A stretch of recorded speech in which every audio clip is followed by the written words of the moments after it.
सबसे पहले शुरुआत कर लेते हैं महुआ मोइत्रा के बारे में बात कर लेते हैं। दिल्ली हाई कोर्ट में आज सुनवाई होने वाली उनके डेफेमेशन केस के ऊपर, जहां उन्होंने ये मांग रखी है कि बीजेपी एमपी निशिकांत दुबे, एक एडवोकेट और एक और जन के खिलाफ जितनी भी जो एलिगेशंस लगाई जा रही उन्हें बंद करवाया जाए। अब सीधे तौर पर बीजेपी एमपी की तरफ से आरोप लगाया गया था टीएमसी एमपी के खिलाफ कि आखिरकार उन्होंने ब्राइब ली एक बिजनेसमैन की तरफ से ताकि वो सवाल पूछ सके पार्लियामेंट में, while citing a letter that he received from advocate Jay Anand Dehradre as well. In her plea, Moitra has denied all of those allegations, claiming that they were designed to damage her reputation. But just ahead of the hearing, an affidavit has also sprung up, adding a major twist to the case. Darshan Hiranandani, who said the businessman who allegedly paid the TMC MP to raise questions in Parliament against the Adani Group, has now seemingly corroborated with many of those allegations that were earlier leveled. In an affidavit, Hiranandani now admits of using Moitra's parliamentary login and password to ask questions targeting Adani in the Lok Sabha, and said that the TMC leader and MP also sought gifts and favors from him. And perhaps this could be the most politically damaging allegations. Hiranandani says that Mahua used Adani to target the Prime Minister, and according to him, it was because she thought that it was the only quick way to attack Modi and earn quick fame. So this is the copy of the affidavit. Let me just take you through some of the operative portions here, and they actually begin on page 2. It's para number 9, where Mr. Darshan Hiranandani says, Ms. Mahua Moitra was very ambitious and wanted to quickly make a name for herself at the national level. She was advised by her friends and advisors that the shortest possible route to fame is by personally attacking Shri Narendra Modi, the Honorable Prime Minister of India.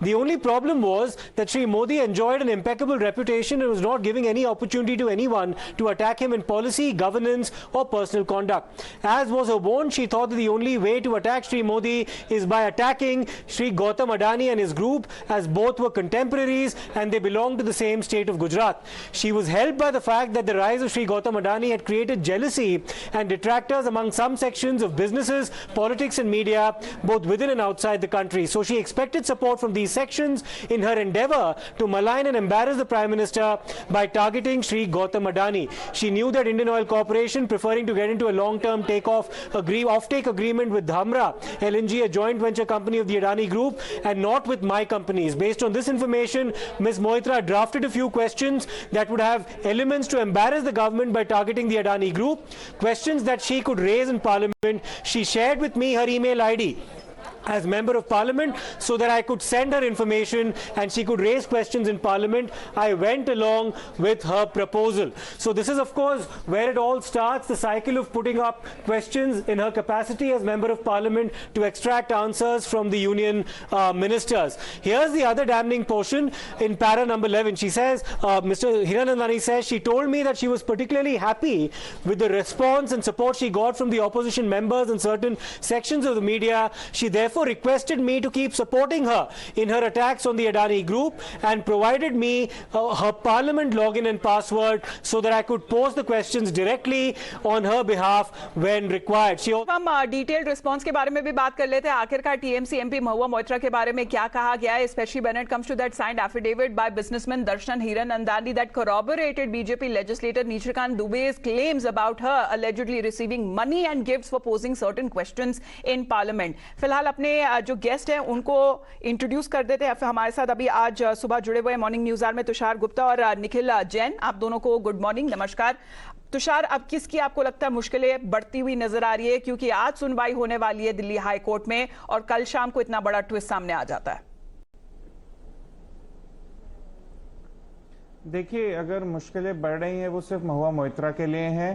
रात को unconfirmed reports आ गई थी that the TMC also wants her resignation from the party and today might be the day when she resigns from the TMC.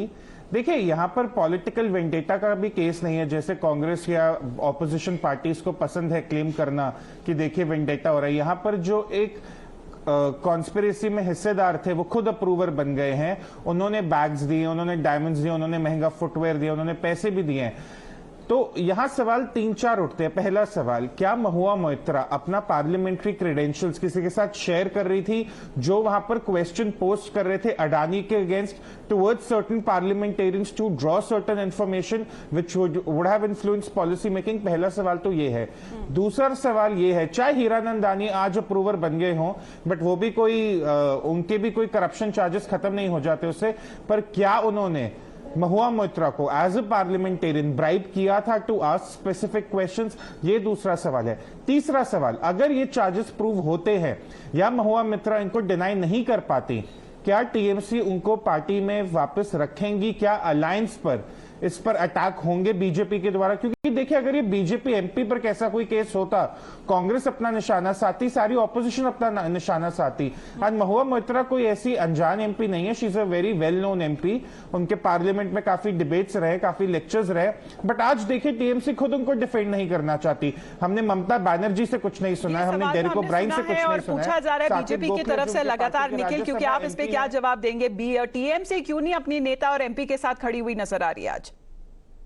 देखिए, TMC अपनी नेता के साथ खड़े हो ना हो, देश की जनता को ये देखने की जरूरत है कि ये जो हीरानंदानी जी हैं, ये आगे आके इस केस में अप्रूवर क्यों बने हैं।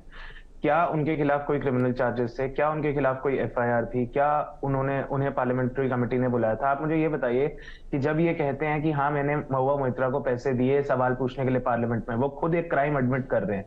आपने कभी ऐसा सुना है फिल्मों के अलावा कि कोई आदमी अपने आप पुलिस के पास चल के जाए, मीडिया के पास चल के जाए, हाँ हाँ जी मैंने अपराध करा है, मुझे पकड़ लो? कभी भी कोई भी ऐसा तभी करेगा जब उस पर कोई दबाव है। इट इज वेरी ऑब्वियस कि Hiranandani, being the big businessman that he is, having the sort of financial interests in all the states that he does, he's being pressurized and arm twisted by the Modi government to take Mahua Moitra up to task. And the pattern is very clear. Adani के खिलाफ कोई भी आवाज उठाएगा, चाहे वो आपका channel हो, चाहे वो राहुल गांधी हो, चाहे महुआ मोइत्रा हो, चाहे तुषार हो, चाहे मैं हूं, कोई भी हो, सरकार चुप नहीं बैठेगी। लेकिन आप जब लीडर्स का नाम ले रहे हैं ना निखिल, वो भी मेंशन किया गया है कि आखिरकार कुछ जर्नलिस्ट का नाम भी सामने आया और टॉप लीडर्स का भी सामने नाम आया कि इनके साथ डिस्कशन के तहत बताया जा रहा था कि सवाल उठाए जाते थे टीएमसी एमपी महुआ मोइत्रा की तरफ से। क्योंकि तुषार, यहाँ पे बहुत बड़ा सवाल यहाँ पे भी उठता है कि आखिरकार ये एफिडेविट जो अभी काउंटर महुआ मोइत्रा की तरफ से डाला जा रहा है कि ये पीएमओ की तरफ से ड्राफ्ट किया गया है, दर्शन हीरानंदानी की तरफ से नहीं। और ये बीजेपी सरकार चाहती है कि अदानी के ऊपर उनके खिलाफ कोई सवाल ना उठाया जाए। और महुआ मोइत्रा का भी ये कहना है कि सबका नाम घुसा दो, ऐसा मौका कभी फिर नहीं आएगा। देखिए, अगर ऐसा सच होता, अगर बीजेपी ने ये एफिडेविट ड्राफ्ट किया होता या पीएमओ में ड्राफ्ट हुआ होता, फिर तो टीएमसी को डिफेंड करने आना चाहिए था ना। हमने ममता बनर्जी से एक शब्द नहीं सुना है महुआ मोइत्रा के डिफेंस में। कांग्रेस के लोग महुआ मोइत्रा को डिफेंड कर रहे हैं, टीएमसी के लोग बिल्कुल नहीं कर रहे। और देखिएगा आज later in the day she will have to resign from the party. दूसरा सवाल ये है, ये जो पार्लियामेंट्री क्रेडेंशियल्स की शेयर होने की बात है, ये आईपी एड्रेस से बहुत आराम से ट्रैक हो जाएगा। इसको प्रूव करना बहुत आसान है। And when the investigation agencies get on it, it will be proven. तीसरी चीज, निखिल यहां कहते हैं कि अडानी के खिलाफ कोई भी आवाज उठाएगा सरकार उसे चुप करा देगी। मुझे पता है टाइम्स नाउ पर फरवरी से डिबेट हुए हैं, बहुत हेल्दी डिबेट्स हुए अडानी पर। आज Financial Times, New York Times, BBC का नाम इसलिए आ रहा है because they have been running a nexus with some Indian journalist and some Indian politicians to particularly defame one business group।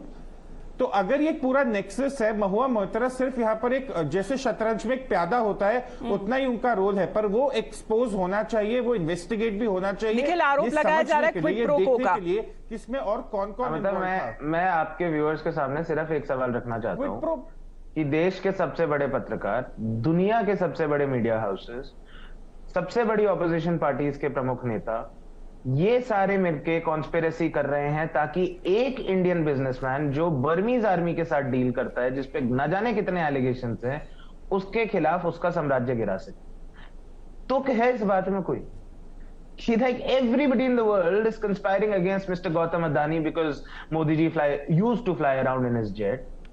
Everybody is corrupt, but this one man whose wealth has grown from $2 billion to $115 की तरफ से भी एक नया tweet सामने आया निखिल। वो सीधे तौर पे कह रहे कि उनके ऊपर दबाव बनाया जा रहा था कि आखिरकार वो एमपी के खिलाफ जो कंप्लेंट दी है वो वापस लिया जाए। अब ये दबाव के बारे में भी वो बात कर रहे, वो कह रहे कि वो सीबीआई से तुरंत कनेक्ट करेंगे और जानकारी उनको देंगे। नो, जय देहद राय कौन है? He is a practicing lawyer in Delhi. I personally know him. वो सुप्रीम कोर्ट में काम करते हैं, दिल्ली हाई कोर्ट में काम करते हैं, दिल्ली में रहते हैं। कौन उन पे दबाव बना रहा है? दिल्ली में किसकी पुलिस है? BJP. Everybody knows that he is somebody associated with the BJP. I don't know formally उनका एसोसिएशन है या नहीं है, बट इज बीन।